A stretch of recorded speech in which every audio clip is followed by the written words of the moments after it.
bareng gue Riko. Lihat di depan gue ada Axio HyperX. Beh, ini sih pasti menarik banget buat kalian. Ringan banget, cuma 900 gram. Layarnya OLED, harganya cuma 7 jutaan. Gila, siapa yang nggak pengen? Langsung aja kita review.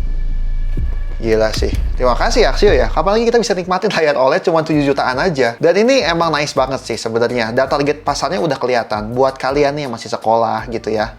Ataupun kuliahnya tuh yang cuma kerjain dokumen gitu ya, ataupun light productivity, ini bisa banget. Bisa juga buat kalian yang udah bekerja, tapi seringnya tuh buka dokumen gitu, buka Google Docs kayak, buka Notion atau apa gitu ya. Wah, ini cakep banget, serius. Dan ini ya kayak biasa, masih dalam rangka collab sama JKT ya. Di sini gue dapet si Lulu, berharapnya Kristi. Tapi ya udahlah. Nah, jadi ya kayak biasa lah, kita dapat stiker dan juga dapat card yang udah desain juga. Oke, langsung aja ya, kita bahas si laptopnya. Ini laptopnya desainnya minimalis banget. Cuma ada logo Axio di depannya dan tulisannya di bagian dalam gitu. Jadi enak banget juga kalau kalian yang sering meeting bisnis gitu ya, meeting serius. Ini juga laptop kelihatan mahal jadinya. Ditambah tadi ya layar OLED. Nice banget, dan juga layarnya bisa di 90 derajat kayak gini. Ditambah ya ketika kita buka, sebenarnya ini masih bisa ya kita buka dengan satu tangan.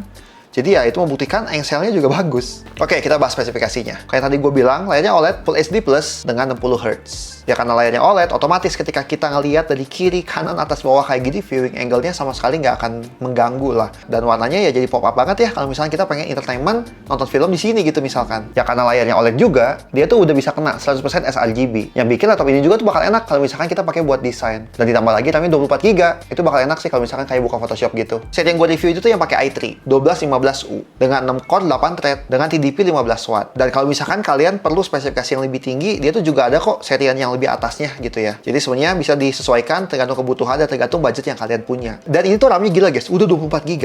Laptop sekelas gini 24 GB. Tapi emang dia udah disolder, kita nggak bisa ganti-ganti. Tapi ya gue rasa kita nggak perlu ganti-ganti ya. Kemarin juga tuh gue sempat nanya ke orang Axio dan dia pun minta feedback, Mas, ini nggak apa-apa nih RAM 24 GB, tapi nggak bisa di-upgrade. Terus gue pikir, ya udah, lu harga 7 juta, lu mau protes apa dikasih RAM 24 GB gitu loh. RAM 16 GB aja sebenarnya udah cukup banget gitu kan untuk harga segitu. Ya, jadi mantap banget dengan speed 4800 mHz. Untuk yang varian ini, SSD-nya tuh 256 GB. Dan ini emang slot SSD-nya cuma satu. Kalau misalkan kalian pengen upgrade, ya artinya kalian mengganti SSD bawaannya gitu ya. Make sure kalau misalkan pengen upgrade, ya udah ganti di awal aja. Biar kalian nggak usah repot-repot nge-install ulang si Windows-nya lagi gitu. Portnya juga lengkap gitu ya untuk laptop setipis ini. Kita bisa dapat satu HDMI, satu USB 3.2 yang speednya udah 10 Gbps dan juga support display output. Dan buat USB-C bagian ini juga dipakai buat ngecas selain buat transfer data tadi. Di bagian kanan kita dapat USB-A 3.2 dan ini USB-C 3.0. Dan juga ada audio combo jack ya 3,5 mm. Oke, langsung aja ya, gimana performance laptop harga 7 jutaan ini. Di Slack test dia lolos dengan skor 99,2%. Dan emang best loop score-nya cuma 700-an ya, to be expect juga untuk laptop harga segini. Dan ini tuh kelihatan ya, dia tuh emang ngelimit performance dari si laptopnya gitu. Tujuannya adalah buat bikin baterainya lebih awet dan juga lebih dingin. Karena emang laptop tipis bukan difungsikan untuk kita digeber sesuatu yang berat gitu. Tapi artinya data stress juga menunjukkan si coolernya tetap bisa nahan kok gitu, buat dia menjaga performanya tetap stabil. Cinebench kayak biasa gue loop 5 kali terus gue rata-ratain skornya. Di sini multi core-nya dapat 4800-an dan juga single core-nya 1400-an. Again lagi, ini angka yang wajar untuk harga laptop seginian. Nah, kita cobain kalau misalkan dia suruh nge-render animasi, kok bisa yang selalu gue pakai ini. Kayak biasa, gue akan render animasi ini 5 kali ya, render final, dan gue rata-ratain skornya. Dan si Axio HyperX ini bisa dapat skor 5 menit 19 detik untuk nyelesain si rendernya. Yang ini artinya, dia tuh sebenarnya tuh masih bisa kalau misalkan pengen dipakai buat kalian yang pengen belajar animasi contohnya. Karena tadi dipakai render animasi dia masih kuat. Baru nanti kalau misalkan udah mulai menghasilkan tuh, kalian dari sana mulai nih pelan-pelan upgrade laptop ke spesifikasi yang lebih tinggi. Again, di gaming gue sama sekali nggak rekomend buat game AAA. Tapi buat game casual sebenarnya masih bisa, ataupun kayak Genshin sebenarnya masih kena. Tapi ini gue setting di lowest preset dengan render preset 1.0.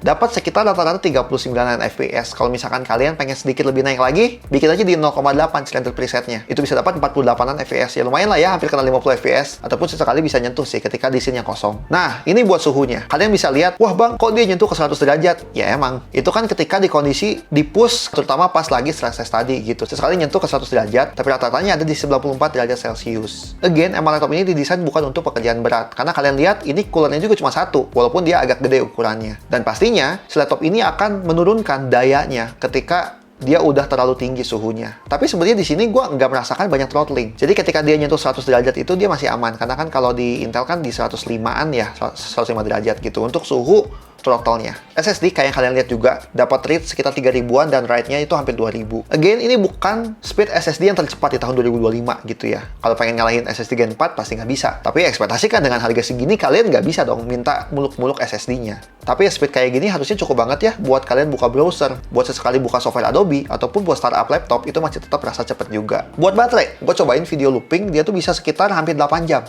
gitu. Jadi lumayan banget juga gitu ya. Dan kalau misalkan light productivity sekitar 5 jaman lah. Jadi enak banget kalau misalkan kalian kemana-mana sebenarnya nggak harus takut nggak bawa charger gitu. Tapi ya kalau misalkan kalian pengen bawa charger, ini chargernya cuma segede ukuran charger HP yang fast charging lah. Ini enak banget, dan kalau misalkan amit-amit kalian ketinggalan charger dan perlu ngecas, dan kalian punya charger HP yang dayanya tinggi gitu ya, yang kayak fast charging, itu sebenarnya bisa dipakai juga sesekali. Walaupun nggak rekomen terus-terusan ya. Tapi ya artinya sebenarnya enak banget juga gitu buat kalian tetap bawa chargernya kemana-mana. Speaker juga gue bisa bilang standar sih ya, dan kita juga nggak bisa ekspektasikan bass yang terlalu gimana untuk form factor yang sekecil ini.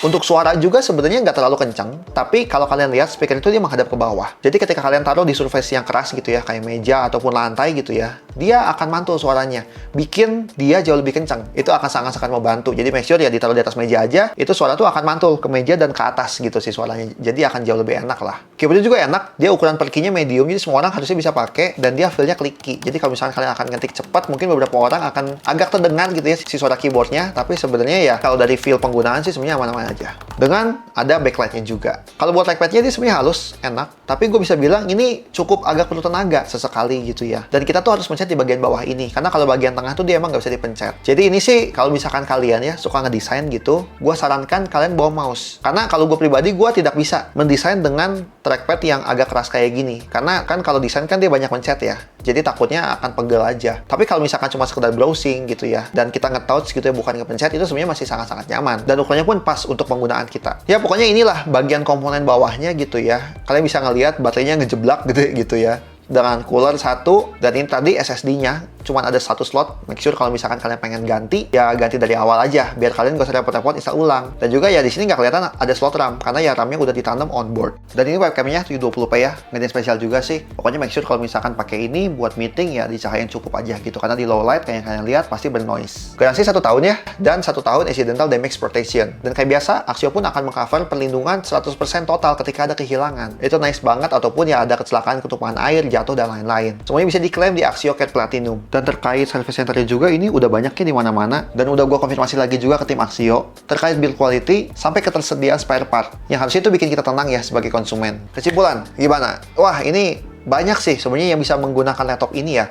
Kalian yang masih belajar, yang masih di sekolah, perlu buat ngerjain tugas atau apa, inilah pilihannya. Serius, harga 7 jutaan, baterainya awet, ringan gak bikin punggung pegel, dan juga layarnya OLED. Kalian yang suka nonton Netflix, percaya deh, nice banget. Ya buat main Genshin pun ya, walaupun kalian setting low, karena layarnya OLED jadi bagus, serius deh. Terus buat kalian yang bekerja, tapi bekerja dokumen gitu ya, mencari, bang laptop yang murah, dan gue gak suka main game juga gitu ya, ya ini, serius, ini bisa jadi pilihan banget. Ataupun mungkin buat teman-teman guru-guru yang suka bikin tugas gitu ya, buat anak muridnya, ini pun bisa jadi pilihan yang sangat baik banget. Ya, seneng lah, Axio selalu bikin gebrakan, ini sangat luar biasa gitu ya. Kemarin pas di launchingnya tuh dia sampai diterbangin pakai drone kayak gini, karena saking ringannya gitu ya. Bagus, kita harus dukung produk lokal, dan semoga ya akan terus makin murah lagi lah. Kita pengen terus ya makin murah, tapi ya terlepas dari murahnya, gue yakin quality juga perlu dipikirkan gitu ya. Kalau misalkan ada harga yang harus dibayar, tapi quality-nya mantap, why not? Yaudah, terus komentar kalian, gimana menurut kalian si produk ini? Itu dari gue, semua bermanfaat. Nuhun.